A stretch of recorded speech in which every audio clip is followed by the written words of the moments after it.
Bushes rustled nearby. Miles froze, shovel hovering in midair. After years of dealing with hauntings, he would love to say he had nerves of steel, but he'd long since learned one of the few consistent rules of the universe. Cemeteries at night were creepy. Everything about them was flawlessly designed to give you the heebie-jeebies. Gravestones and obelisks looming in the darkness, creepy.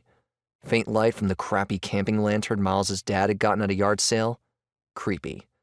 Being mostly submerged in a hole with only his head poking out to check if anyone was sneaking up on him, super creepy. He listened carefully, trying to peer through the gloom, but all he could make out were vague shadows and the few headstones within range of his lantern. No one would be working here this late. The caretaker left at 6, and the morning shift wasn't due for hours. It was probably a bird or a rabbit, definitely not a zombie hauling itself from a nearby coffin to shamble over and eat his brains. Miles firmly reminded himself that zombies didn't exist. Ghosts? Sure. Zombies, however, had never been proven. He knew that for a fact. He'd done a very thorough amount of research. A big part of the family business involved spending late nights all alone in cemeteries. He made himself get back to digging. If anything came at him, it was going to get a shovel to the face.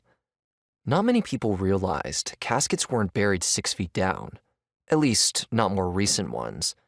It was usually closer to 4, and while a couple feet less might not seem like much, it made a big difference when you were digging by yourself in the middle of the night.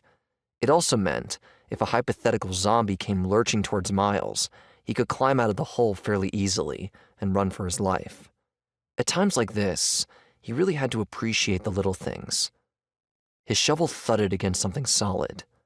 Finally, he muttered, reaching over to grab the lantern, perched precariously on the lip of the open grave.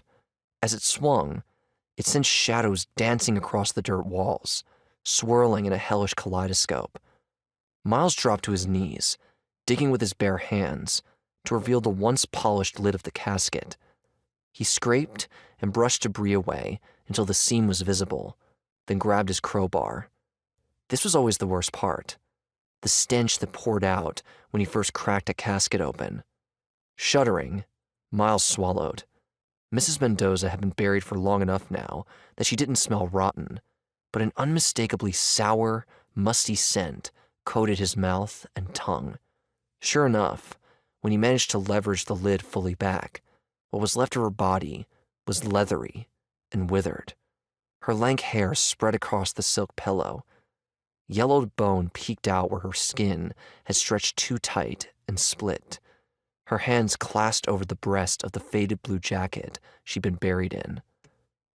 "Forgive me," he told her quietly.